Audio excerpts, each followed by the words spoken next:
Our finale opens by following Cordovan's feet as she storms out of the base onto the tarmac. In the background, we can see the Atlas forces scrambling to load up airships for an emergency evacuation. Cordovan is seething into a scroll, asking, "Too deep? What do you mean, too deep? We should have known about this before it got out of hand." She stops at the back of one of the Manta Seas on the landing strip, meeting up with Dee and Dudley. She asks, "Is there any way we can contain this?"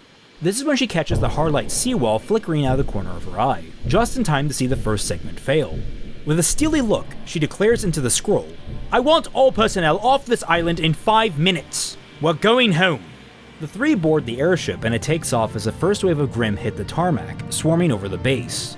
These grimm are brand new, composed of a crocodilian walrus front half and an octopoidal rear half made of writhing tentacles. These are the mermaids, aquatic grimm that are individually weak, but are known for their strong swarm mentality, as well as the ability to store up water in their gullets to use as high-pressure, high-damage projectile streams.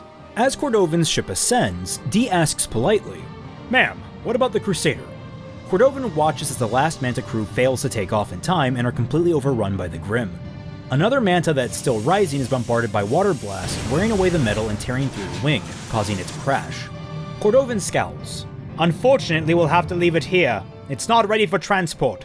We cut to a distance shot as RWBY Jr. current our en route to the base, watching as the last of the airships take off and the island becomes infested with grimm. RWBY and Weiss are on the moped, Yang and Blake are on Bumblebee, and Crow is driving John, Nora, Ren, Roman, and Neo in Saffron's minivan. They're all conversing over an open scroll line between the three vehicles. Yang asks, Rubes, that's a lot of grimm." John adds on to that, "You gonna be safe over there?" Ren adds further, "I'm more worried about us." RWBY calmly says, "Trust the plan, people. We pull this off, we get the relic and save the city." John asks earnestly, "And if we don't?" Crow replies, "Then no one's gonna be around to worry about it." We approach the Argus side of the bridge connecting it and the boot, where a host of civilians, huntsmen, and law enforcement have scrambled to put up early defenses. They're woefully inadequate, barely able to withstand the few mermaids that have already crossed the bridge, but it's better than nothing. But with more grimm on the way, things tide ill for the defenders. We get a split screen of all of our protagonists' eyes as RWBY says, "Trust in each other and hope for the best. See you all on the other side." With that last declaration, RWBY, Weiss, Blake, and Yang burst past the defensive line, riding onto the bridge. In fact, Yang uses a chain-link partition and the grimm behind it to ramp off onto the bridge. RWBY, meanwhile, weaves in and out between the grimm as Weiss does what she can to fend them off. The camera detaches from the girls and we linger back with the defenders. The minivan drifts to a stop and the sliding door opens. In one smooth motion, Nora uses the inertia to leap forward and smash a grimm that was about to kill one of the civilian defenders, laughing with glee as she grenades off it and into the swarm. She is followed closely by Ren, who is masking the civilian with his semblance and leading him off to safety. John walks out of the van and takes stock of the surroundings, quickly calling out orders that will better organize and bolster defenses. Some of the younger huntsmen present, the ones not currently fighting, look at him confused, only for Crow to step in and tell them to listen, giving John the authority he needs to help organize on the ground. As people get to work, he attempts to thank Crow, who cuts him off and says there's no time for pleasantries. John nods and turns to Roman and Neo, asking if they can get what they need. Roman and Neo take their own stock of the situation and find a nearby dust store. Roman cracks his knuckles. "I think we can manage." We cut away to the inside of one of the boot's hallways, where we find 2 dead guards, their bodies brutalized to the maximum level allowed by this PG-13 show. 2 hands, soaked in blood, wrap around rot chains and grip them tightly. There's a brief flicker as Adam's hand becomes younger, gripping onto a younger Gira Belladonna's hand as his ghostly voice proudly says, "Let me introduce you to my..." His voice fades into Blake as we see a much younger her standing in front of Adam and smiling as she says, her voice equally as ghosty, "I'm Blake. It's nice to meet you. Adam, was it?" Adam, in the present, tenses his fingers around the chain as Blake's voice saying his name echoes in his head. His arms flex, he pulls. Moments later the chains snap, leaving Adam unchained in the middle of the hall, blood dripping from his clothes, breathing heavily. Cutting away, we refocus on Team RWBY as they're progressing across the bridge, though the grimm numbers keep getting thicker and thicker as they go. Eventually, due to abandoned cars making it too difficult to maneuver, RWBY and Weiss are forced to ditch the moped, rushing over the blockages on foot. Yang and Blake make further progress on Bumblebee, ramping off different cars and portions of the bridge thanks to Yang's driving skill. Unfortunately, as they near one end of the bridge, the number becomes too thick to drive through and Blake ribbons them up onto one of the support cables, leaving Bumblebee behind. with Weiss and RWBY joining them on the parallel cable, the four pause in the face of the base swarming with Grimm. Weiss looks over to them and asks aloud, across the bridge so that Blake and Yang can hear, "Well, bikes are a lost cause. What's plan D?" RWBY is silently calculating when Blake yells from across the way, "The Nevermore!" All eyes turn to her and she explains hurriedly, "During initiation!" She looks at Yang and holds up Gamble. The two lock eyes, then look to RWBY and Weiss. The four nod in sync, and Blake shoots Gamble across to wrap around their cable. RWBY and Weiss jump into the center of the ribbon, Weiss on RWBY's shoulders. Weiss summons a glyph that drags her and RWBY almost down to ground level. As the Grimm begin to jump and bite at them or shoot at them with jets of water, Yang comes hurtling down in a shockwave ground pound, a classic Yang battle cry slipping from her lips. She crashes through the glyph, breaking it and launching RWBY and Weiss up towards the control tower of the base. Standing from her fall, Yang cracks her neck and looks at the Grimm, goading them. Who's next? Unfortunately for Yang, Blake's ribbon wraps around her and pulls her back up. Yang looks up to complain, but snaps on a more serious face. Right, mission. They rush down the cable and begin to jump across the roofs of the guard stations. Back with Team Junior, the bridge defense has become more robust, with vehicles moved into place as impromptu barricades and the defenders better organized in proper battle positions. This line is being held with waves of weapon fire keeping the Grimm at bay, but the number just keeps growing. John oversees the situation and cuts down one of the mermaids before looking back towards the dust shop, screaming, "Are we anywhere near done yet?" And Roman, from one of the counters, yells, "Would you like to be making the explosives?" John scoffs and rolls his eyes. We get a brief close-up of Roman and Neo working on a row of dust canisters that have been crudely retrofitted into explosives. As he and Neo fiddle with the last one, she nudges something and he scrambles to stop her. No, blue wire, Neo, blue wire! Returning to the battle, Crow is on the front lines, cutting down Grimm left and right, and he's constantly scolding the defenders on their poor aim as he nimbly dodges around their fire. Are you aiming for the Grimm or me? While he's certainly cocky towards the defenders, his face spells out that he's becoming more and more concerned as the battle wages on. One by one, the defender's magazine count begins to dwindle, leaving him more and more on the defensive. As he dodges one of the Grimm, exhaustion begins to catch up with him and he's winged by one of the mermaid's blasts. He cuts down that mermaid but falls against one of the abandoned cars on the bridge, trying to catch his breath. Another mermaid jumps on the car behind him and swipes at his neck, only for it to vanish in a cloud of black smoke. The cloud fades, revealing Maria standing on the car, looking down on him. He's about to say something when a mermaid comes up behind him. He twists to attack it, but Maria has already thrown her sickle. You see, this is what sobriety can do for you. Crow blinks, but stands, and draws Harbinger to shoot a Grimm behind her. He says, I guess, Grandma, only been sober since this morning. I'm still giving it a trial run. Maria drops off the car besides him, sickle raised and looking at him cockily. Not one for running. How about a dance instead? Wordlessly, the two fall into step with one another, their moves a veritable dance as they begin to slaughter their way through the Grimm, moving up the bridge as they do and pushing back the hordes. John, noticing the opening created by Maria and Crow, looks back to Roman and Neo, who are running out of the shop with the explosives. John looks to Nora and Ren and nods, yelling, Alright, now or never, move up! As the five charge forward in the wake of Maria and Crow, we cut over to a distance shot from the inside of the air control tower of the base. We linger on the defenders pushing onto the bridge, practically specks with how far they are, when we hear a volley of shots, followed by a red shape slamming into the window, shattering it. A series of glyphs slow the shape and bring RWBY and Weiss to a halt inside of the tower. The two are staggered for a moment, catching themselves after moving so quickly, and a few seconds following that, a massive boom hits the tower, shattering the rest of the windows and making them both flinch in surprise. Weiss blinks as the last shard falls. Was that a sonic boom? RWBY blinks in kind. I think that was? RWBY quickly shakes off the shock and reorients. Okay, we need to focus. If I were a comms device, where would I be? Weiss peeks over RWBY's shoulder to the console sitting behind her, pointing. That looks like one. RWBY hops around excitedly and says, Great! How do we use it? Weiss looks at RWBY flatly and is about to retort when she looks more appraisingly at the console. Actually, I think I might know. It looks similar to the civilian CCT interface. Move over. Weiss walks in front of the camera and we transition over to Blake and Yang running through the halls of the boot, killing errant Grimm who have wormed their way inside along the way. They're debating back and forth over which bay the relic's lockup might be in. We cut between them hurriedly kicking their way into different bays, and on about the third one, the two pause to gawk at something inside. Yang mutters, I mean, that's awesome, but that's not what we're here for. Blake nods, saying, "Agreed." The two turn and continue searching down the line. We check back in on the bridge as one of the charges is placed down on a support pylon near the side of the bridge closest to the island. We get quick shots of the rest of the charges being quickly planted and pan out to Roman connecting them all to a crude detonator. Roman yells, "Fire in the hole!" and promptly presses the switch, only for nothing to happen. Cursing, he flips it over and begins to rapidly fiddle with the wires as John, Ren, Nora, Crow, and Maria are steadily being pushed back by the Grimm. Only Roman and Neo are left to defend themselves, all while Roman is still trying to get the detonator working.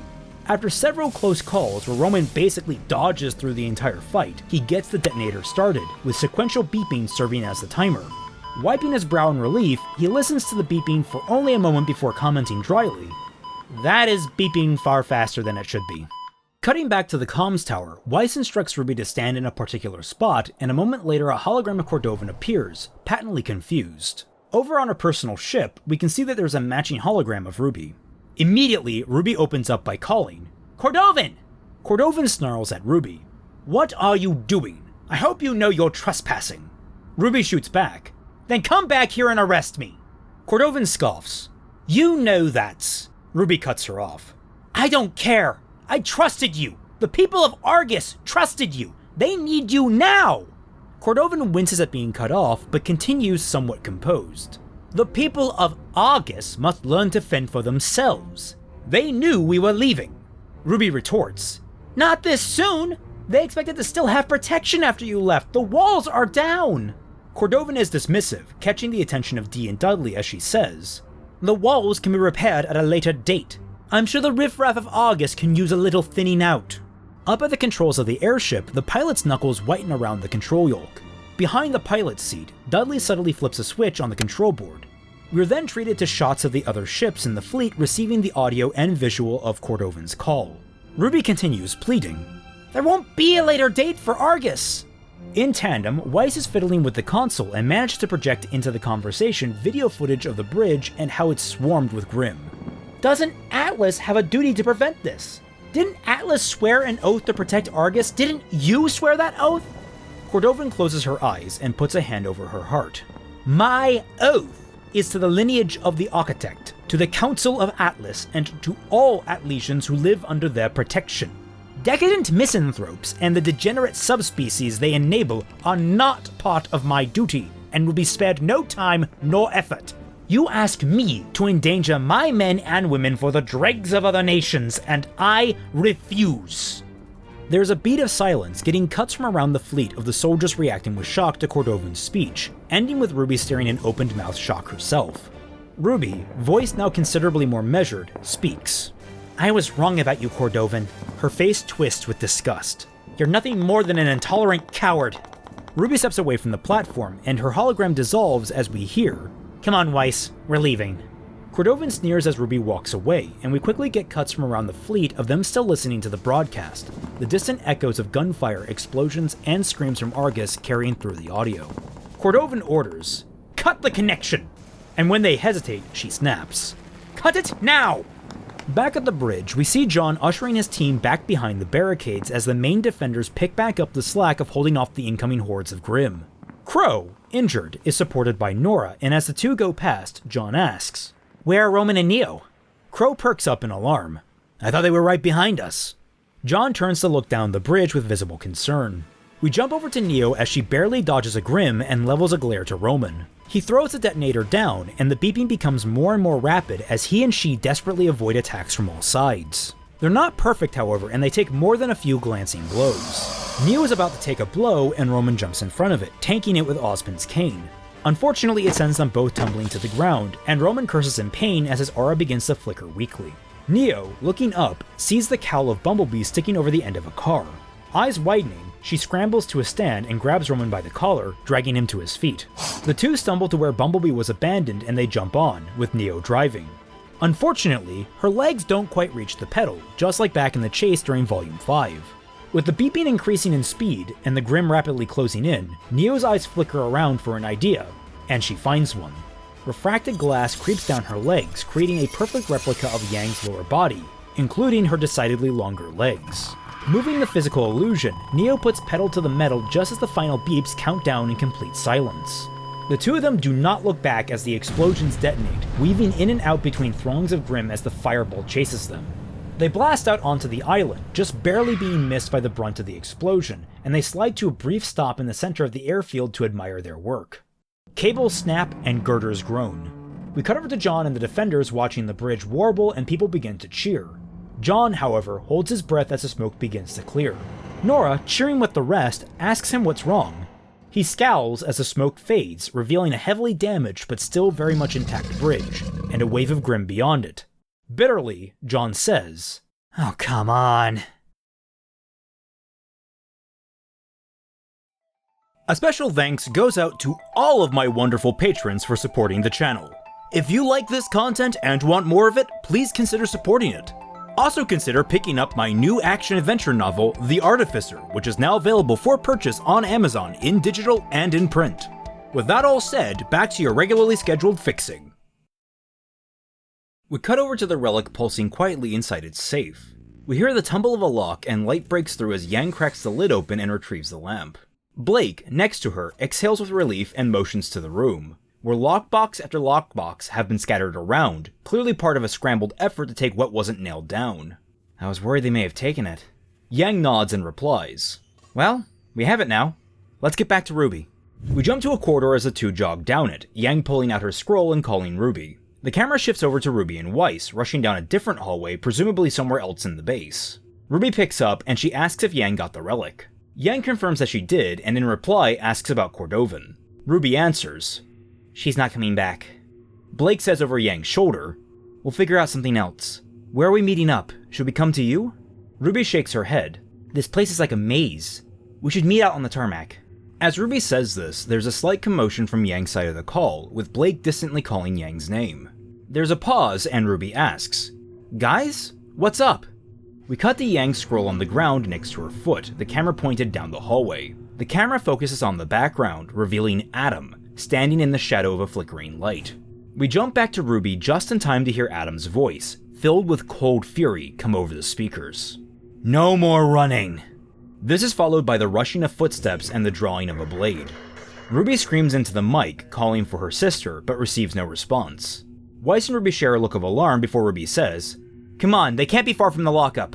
Without a further word, the two take off. We jump over to the bridge defenders, who are beginning to buckle under the grimm onslaught. In fact, we can see a couple of the grimm are getting smarter and ignoring the bridge entirely, scaling the city's beach wall and sneaking into the city. Some defenders try to split off to deal with them, but John tells them to hold the line and let those grimm go. The swarm on the bridge takes priority. He looks over across the bridge, and we cut over to the island where Roman is looking at the bridge himself. He comments idly, "I hope that kid has another plan, that was all I got." There's a tap on his shoulder, and he looks to Neo, who is pointing at the end of the tarmac. He follows her finger and finds the parked manta, the crew of which had been swarmed by grimm during the evacuation. "Oh, that's a trap. I know a trap when I see..." As he's speaking, a grimm sneaks up on the two, and Roman reflexively batters it away with his cane. "Right, grimm, no time for quips, floor it!" Neo, still with her partially transformed legs, floors the gas and rockets them off towards the parked manta. We cut to one of the exits to the base as Yang slams through it, sending it flying off its hinges. Blake is right behind her, firing wildly into the hallway. We hear the bullets pinging off Adam's blade as he emerges from the shadows after the two. When Blake's gun goes dry, she reaches down for a new magazine, only for Yang to catch her wrist and yank her aside as Adam's sword comes down where she was standing. The two turn tail and run together towards the forest on the southeast end of the island, with Adam in hot pursuit. Up with RWBY and Weiss, they're running through a hallway with a long glass window that overlooks the southern base grounds, catching the moment that Roman and Neo begin to drive away, and managing to see Adam chasing their other teammates. Wordlessly and in sync, they break the glass and descend the mountain using RWBY's semblance. With Blake and Yang, they manage to stumble into the forest. Adam is hot on their heels, but they begin to weave back and forth between the trees, quickly cutting off his line of sight. The sound of the distant battle melts away to muffled noise, leaving most of the soundscape to be breathing, the crunch of snow, and eerie ambiance. After turning one bend, Yang and Blake press themselves behind a rocky outcropping, trying their best to hide from Adam. They're both breathing heavily, and trying to be quiet about it. Through the trees we see Adam has slowed to a cautious walk, observing his surroundings and saying, "I'm tired of this game, Blake. I'm tired." Blake looks down to her wrist, which Yang is gripping tightly, her arms shivering like the dickens. Her eyes drift to Yang's free metal arm, creating a dull tapping noise as it jitters across the rock behind them. Blake leans over and grabs the shaking hand, whispering, "Breathe. Just breathe." Yang looks into Blake's eyes, her own purple eyes flickering wildly. Yang breathes and lets go of Blake's wrist, using the free hand to still her shaking metal arm. Even as Yang begins to calm, Adam's voice rings out around them. "Just come out, Blake! Just come out!" Yang's eyes shrink and she begins to shake a little more, and Blake looks towards where Adam's voice is coming from over Yang's shoulder. She holds both of Yang's hands in her own and says, "Don't worry, Yang, I have a plan. I'll distract him. You, RWBY, and Weiss..." Yang's hands pull back from Blake sharply, and Yang's eyes go red as she bites out, "Stop it!" Blake recoils, and Yang's eyes widen, taking a moment to breathe before saying, "I get you're trying to help, but you can't keep doing this, Blake." Adam, getting more and more biting, shouts, "Let me end this!" He emphasizes this by cutting down a tree with a furious swing. Yang leans forward and collects Blake's hands, holding them like Blake had moments ago. "I don't need you to be my knight in shining armor. I just need you to be there." Blake matches Yang's stare, hope returning to her eyes, and she tightens her fingers around Yang's, nodding in understanding. Taking a breath, Blake replies, "Okay, let's make a plan," earning a smile from Yang. We cut back to Adam as he walks through the woods, constantly scanning for Blake and Yang. He is surrounded by silence, but everywhere he turns, the shadows undulate and shift. He begins to see flashes of people from his past, his head swiveling to avoid them. His mother, his father, Camilla, Cinder, Volume 1 Blake, Ilya, the Lieutenant, Fennec, Corsic, Onryu, Gira, and Hazel. Snarling, Adam shouts at them, "Traitor! All of you! I brought the White Fang to greatness, alone! I brought Vale to its knees, and I did nearly the same for Mistral. All of these, my accomplishments, undone by you!" From the shadows of the trees, we see Blake and Yang pass in front of the camera quietly, while Adam continues swiveling on his feet, almost disoriented. He catches the sound and stills, flicking his blade as though removing the blood, before sheathing it and exhaling, now much more composed. "We could have had everything, Blake." He begins to stalk through the woods again. "We were going to save the Faunus. We were going to uplift them. We would make everything right." He stops and closes his eyes. "Then you lost your way. I don't know what got in your head, but I do know what kept you there." Opening his eyes, he keeps walking. "Those humans at Beacon. You still think they're your friends, but they only see you as a pet. That's all humans ever think of us. House pets, teachers' pets, pet projects. We're just playthings, and you're a fool believing otherwise." He stops and looks at his sword. "Tell me, Blake, if I cut off their heads, will you get yours back?" Adam looks up from his blade to find Volume 1 Yang standing in front of him, and he shakes his head to dismiss the image, only to be forced to leap away as one of Yang's shotgun blasts fly into where he'd just been standing. Adam rolls to a crouch in the snow and sees our current Yang standing there, firing at him from the tree line. Growling, he dashes off after her through the slush. There's a brief chase through the trees, Yang barely managing to keep ahead of him, or only seemingly so. As she crosses two parallel trees, Blake's ribbon springs up from beneath the snow, launching into Adam's torso as he pursues. Adam is clotheslined and falls, followed closely by Yang, who kicks off a nearby tree and attempts a drop attack on Adam. Reflexively, Adam draws his blade and slashes up at Yang. Yang shoots herself aside to avoid the cut, but the blade cleaves clean through Blake's ribbon. Blake, from the shadows, opens fire on Adam, and he blocks the barrage with his blade. Opposite Blake, on the other side of him, is Yang, rolling and recovering from her dodge. She lands near where Shroud is embedded in the snow. Very smoothly, she yanks it free and tosses it Blake's way. As Blake closes in on Adam, she catches the sword and engages Adam directly in close quarters combat. Yang jumps in moments later, and the two tag team attack Adam, but he clearly outskills, if not outpowers them. The two are pushed back to a clearing bordering a distant cliff face. Adam's counteroffensive begins to wear down Blake and Yang, to the point they're pushed completely on the defensive to avoid his attacks, and still they take their fair share of nicks and bruises. At the end of the barrage, Adam goes for a killing blow against Blake, but Yang rushes in and blocks it, only for the force of the blow to gouge her mechanical arm and send her tumbling a far distance away. Blake calls Yang's name, but Adam is relentless, and she barely raises Shroud in time to block a series of quick, angry strikes lashing down at her. In the middle of his swing, a gunshot rings out, and Adam is hit in the shoulder, causing him to stumble.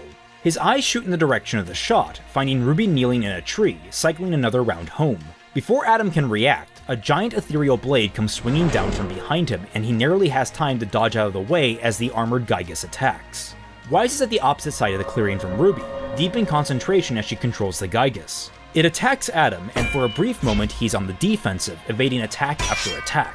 This gives RWBY enough of an opening to spiral down the tree, sprint over to Blake, and rush to Yang's side. With Adam, after a few good swings from the Gygus, he deflects one of its attacks, sending it off kilter and opening it to a sudden moonslice, deleting it in one clean attack. Unfortunately for Weiss, this leaves her extremely open to the now very close Adam. He rushes towards her and she barely has time to summon a glyph and send a sheet of ice at him along the ground. He's frozen in place just before he can get a swing off at her, and it gives her a moment to turn to her distant team and say, guys, a little help? Adam is delayed only a moment, breaking the ice and lashing out at Weiss. There's a brief sword duel between the two, with Weiss using her dust-infused blade to deflect his attacks and make a futile attempt to lock him down in ice. All this serves to do is to make him angrier, and with each new strike, the red on his body begins to burn brighter and brighter. After a particularly strong deflection, a blur of red and petals whisks Weiss away, leaving Yang in her place to take Adam's recovery blow, blocking it without flinching. The red blur scoops Yang back up as Blake descends from above, getting in a glancing blow at Adam. She rolls to a stop and glares at Adam. "I'm not running anymore. I'm standing right in front of you." Adam takes a swipe, only for the blur to rescue Blake and replace her with Yang, who again tanks the blow, her hair fizzing with fire. With a bitter grimace, Yang says, "She came back to us, not you." The blur returns and picks Yang up, with Weiss sliding in from the side to get another jab in on Adam, shouting, "We're a family!" As he attacks her, again, the red blur replaces her with Yang. Adam digs his blade into Yang's battered arm, shouting, "Stand still and fight me!" Yang's face goes from stone serious to almost playfully smug. "What, problem keeping up?"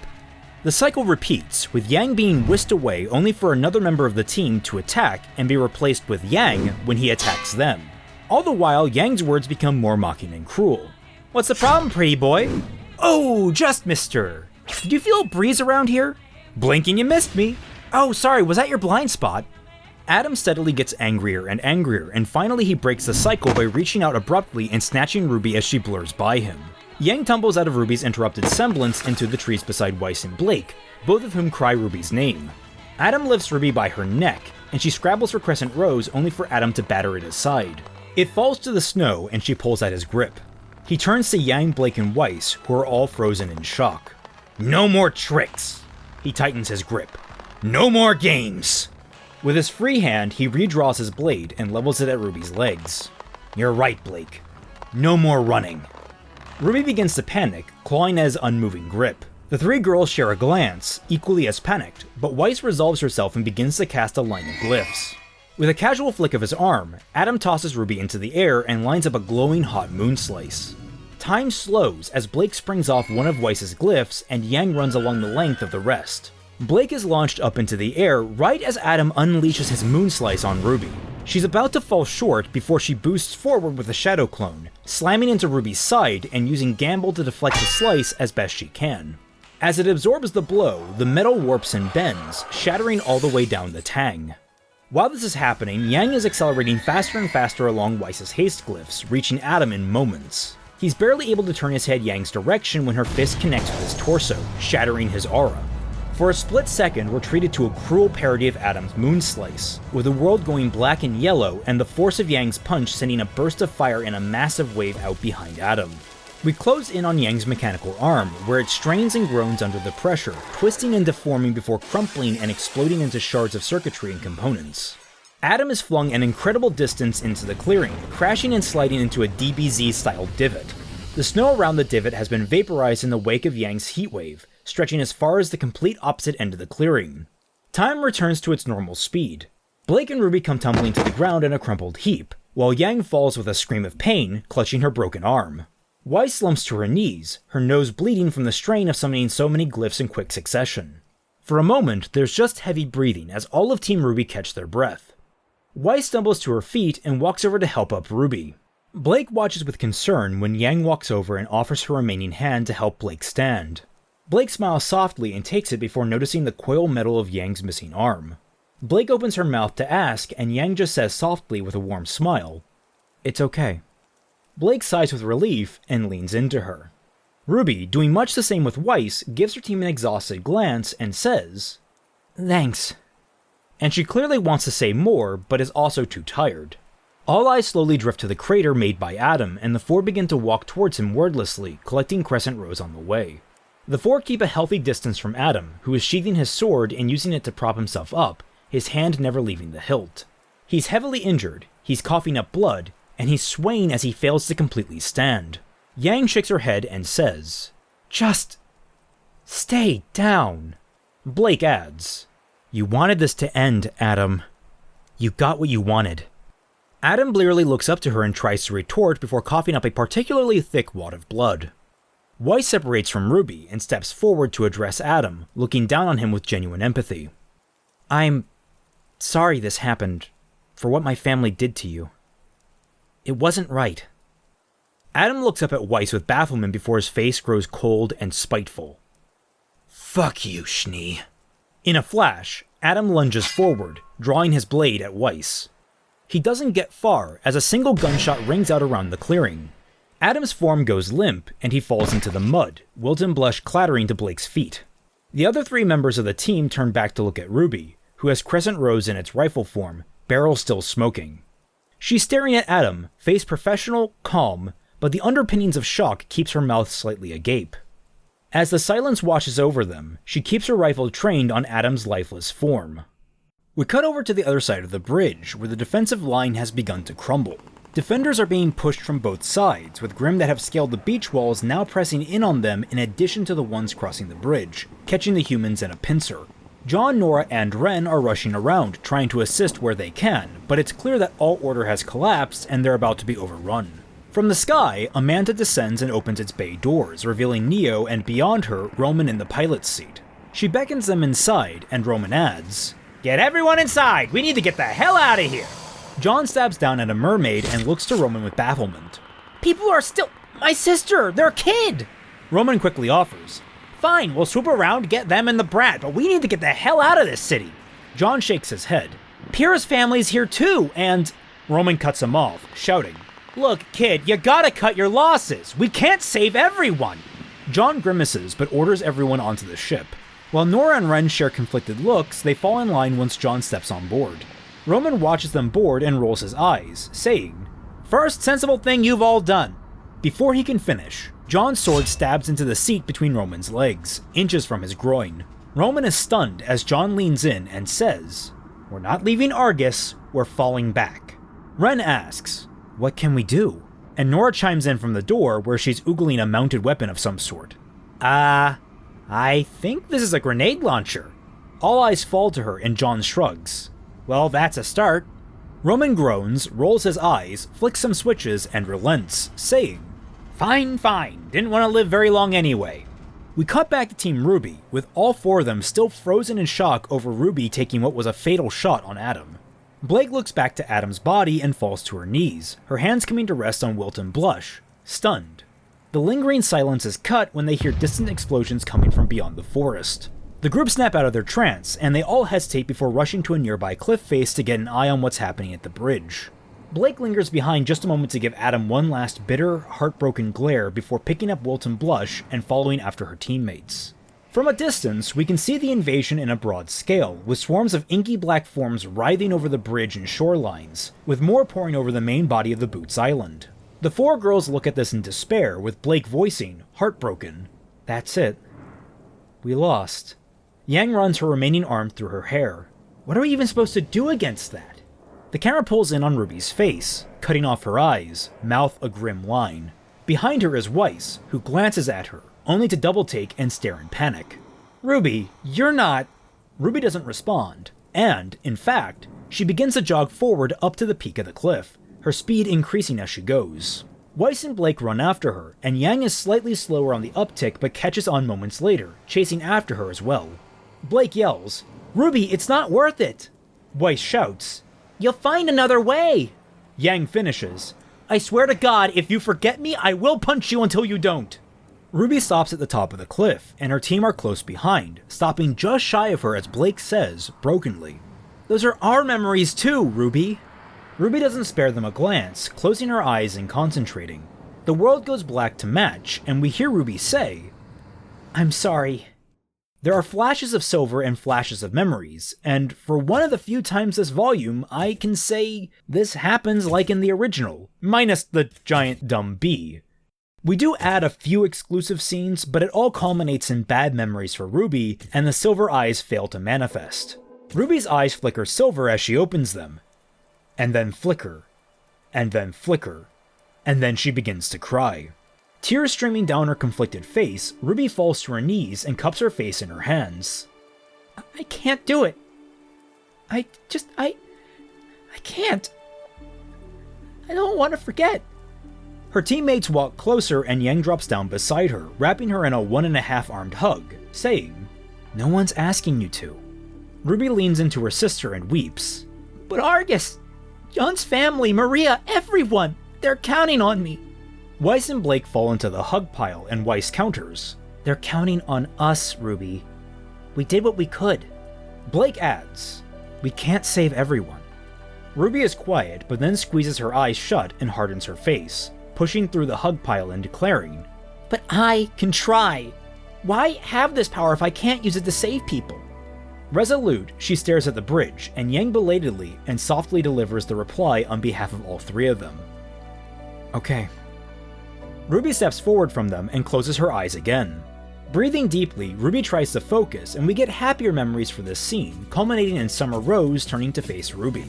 RWBY's eyes flicker silver, and she exhales, steady light beginning to pour from between the cracks of her eyelids. All the while, a dull, steady thrumming can be heard in the background, growing steadily louder, and as RWBY is about to open her eyes fully, Weiss shouts, "RWBY, look!" shaking RWBY and knocking her out of her trance. The light fades. At first, RWBY is confused, even a little angry, but she looks to where Weiss is pointing, and we find the Legion forces of Argus returning in full force. The four stare in awe, and Blake mutters in shock, "They came back?" Yang shoves RWBY's shoulder. "You did it, Rubes! You convinced her!" We cut to the bridge of Cordovan's flagship, where she's been tied up and gagged. Dee apologizes to her as he tightens her binds, and Dudley is on the comms, directing the air forces on how to approach. We follow from the wing of one of the airships as it launches an air-to-ground missile, following it as it slams into the bridge and obliterates the weakened structure, crushing a healthy number of grimm under the debris. We get a montage of different shots as the Air Force comes in and begins to attack the grimm, reducing the burden on the defenders by a significant degree. Included in this is Nora cheering the reinforcements and laughing giddily as she fires an automatic grenade launcher into the hordes below. Roman is significantly less amused, as he has to dodge constant friendly fire in addition to the ground fire from the grimm, and John groans that he's going to throw up. Roman shouts, "Not on the pants, I just stole these!" We cut back to Team RWBY watching with unfettered relief as the cavalry flows in, and there is a call on RWBY's scroll. She answers it to be met with Dee. "Miss Rose, are you still within the confines of the base?"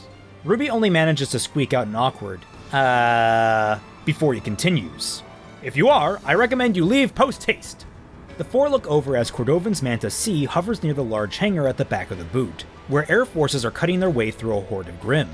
This allows a small team of shock troopers, including Dudley carrying large power cells, to drop onto the tarmac and rush into the base. RWBY asks Dee, "What's happening?" And he replies curtly, "There has been a decisive change of heart and leadership. As such, your clearance to Atlas has been approved. Please take these clearance codes with compliments. You will, however, have to secure your own transportation." RWBY is staring in shock at the screen as Blake mutters, "That won't be a problem." And we see that she's watching the stolen Manta fly through the air, Nora on its gun laughing maniacally. Dee says, "Safe travels." And the call cuts out, leaving the four incredibly confused. The mountain shakes, and Yang manages to ask, "What is even happening right now?" Weiss numbly states, "I guess they have a plan?" Weiss barely gets out the word plan when a massive explosion rocks the island. The doors to the large hangar bay explode outward, and out steps a massive experimental hybrid mech, about 3 to 4 stories tall. Dozens of targeting lasers pop out of it, and the mech unleashes a barrage of firepower that begins to cleave a clean line through the grimm. Yang and Blake both tilt their heads, with Yang saying, "Oh, yeah, no, that makes sense." As the mech begins to rain down destruction, the stolen manta flies up beside the cliff, John at the door inviting the girls in with, "I have no idea what's happening. Get on." As the four board, Blake agrees, "I think we're all a little lost." Near the back of the ship is Nora, who is still dry firing the grenade launcher despondently, trying to will more grenades into existence. Ren gently pries Nora away and she bemoans, "It's empty, Ren. I'm not done yet, Ren." Ren hushes her and says, "But the gun is, Nora. The gun is done." As the ship takes off back towards Argus's shoreline, Team RWBY head into the cockpit, where Roman catches sight of Yang's missing arm and double takes, asking, "Whoa, what's the story there?" Neo too looks at Yang with concern, and she coolly replies, "I tried to explain it, but you'd only get half of it." Seeing an unamused Neo, Yang ruffles her hat, saying, "But seriously, it was on my own terms this time," which seems to placate the therapy buddy. We cut to Crow as he and Maria help the landing Atlas forces pick off straggling Grimm, particularly ones harassing the incoming airships with anti-aircraft water blasts. Finding a moment of respite, Crow watches the Atlas forces flow in and says in awe, "She actually did it." Maria walks up beside him and says, "They grow up fast, don't they? Soon enough you'll be an empty nester." Crow groans and says, "For the last time, she's not..." You know what? Forget it. There is silence between them, watching as the Grimm are beaten back by the mech and the combined forces. Eventually the stolen manta swings by where they're standing, and Crow shrugs, saying, "Well, this is my ride. Got things under control?" He and Maria look to the giant mech, and she says, "I think things will be just fine. You go on ahead." The two wait a moment, and Maria tacks on, "You did good, Crow. Keep doing right by them." She looks up to the girls who are waving at her from the doorway. "They're a good bunch." Crow looks at them solemnly and gives a curt nod. Running forward, he kicks off some cards and transforms into a crow, flying up towards the waiting manta. Maria watches after him and says, "Huh, that's a nice trick." We jump inside the manta and watch as Maria becomes smaller and smaller, the misfit team waving to her as they ascend. For a brief moment, the group just exhales, finally catching a moment of rest. As Team RWBY pulls away from the door, RWBY herself looks to Crow before collapsing into his arms, hugging him tightly. Crow is at first surprised, but returns the hug. Yang stares at Crow briefly before walking over and joining. Again, he's surprised, and asks, "What's all this about?" RWBY just nuzzles into him and replies, "It's a long story." Weiss and Blake watch the scene warmly before turning to the group at large and asking, "Well, what's next?" Roman leans back from his chair and says, "Well, we drop off Barfbag and his friends over there back at his sister's place, and then we start the flight to Atlas." From the back of the airship, John's voice calls out clearly, "No." Everyone looks to him, Nora, and Ren, collapsed in a pile at the back of the airship. John looks at everyone resolutely and says, "We are coming too." Ren and Nora nod in agreement, embracing tighter. RWBY pulls away from Crow and looks at John, holding a stare for a long second before the two share a nod. RWBY appraises the cabin.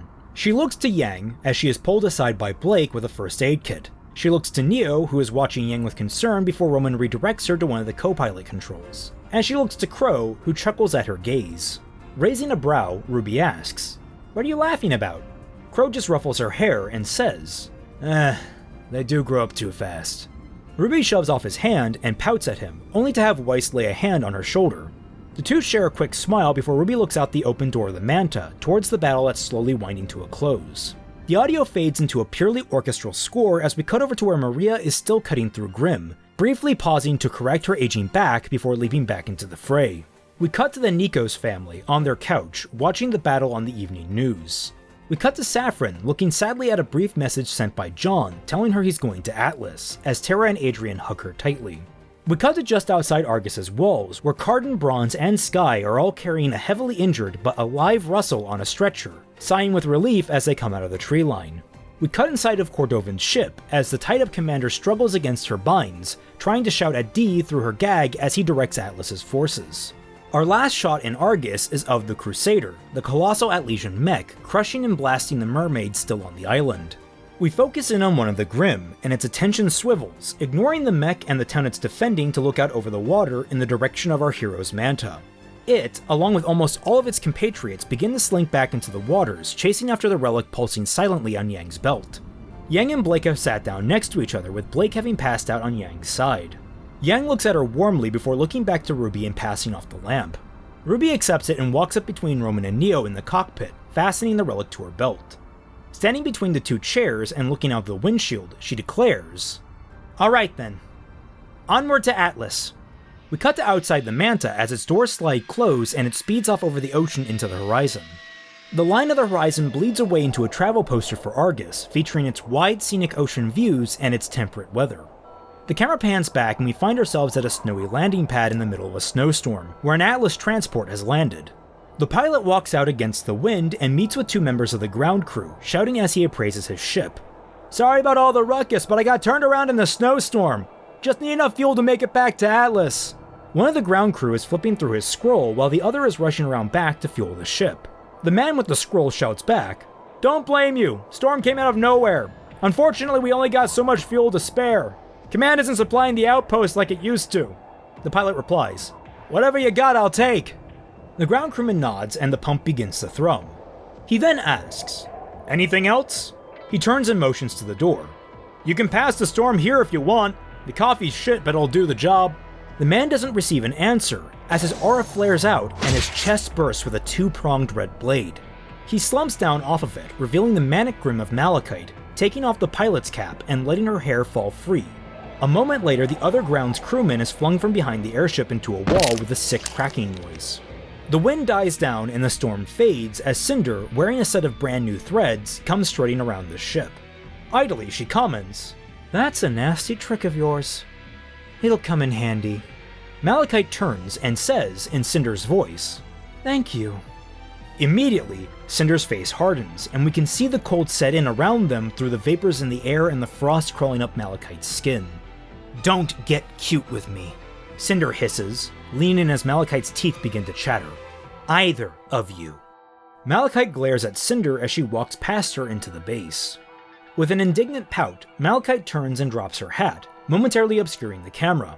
When it finishes falling, Malachite is revealed in her own redesigned outfit, following after Cinder as the winds begin to pick back up, burying the screen in white. Roll credits!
In the after credits, we find the black screen fading in on a black sand beach.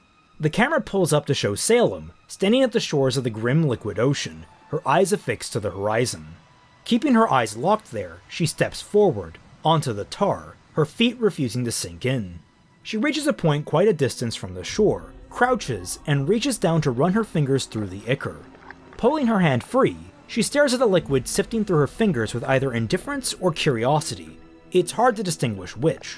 Clenching her fist, she stands and lets the rest of the ichor drop back to the ocean. Staring again at the wide horizon, she lifts her hand. Slow, steady, as if she were pushing a great deal of weight into the sky. As she does, almost imperceptibly the waterline begins to curve and rise with her hand. The curve becomes distinguishable for only a moment before we cut to black. Bip bop bam, Volume 6, done.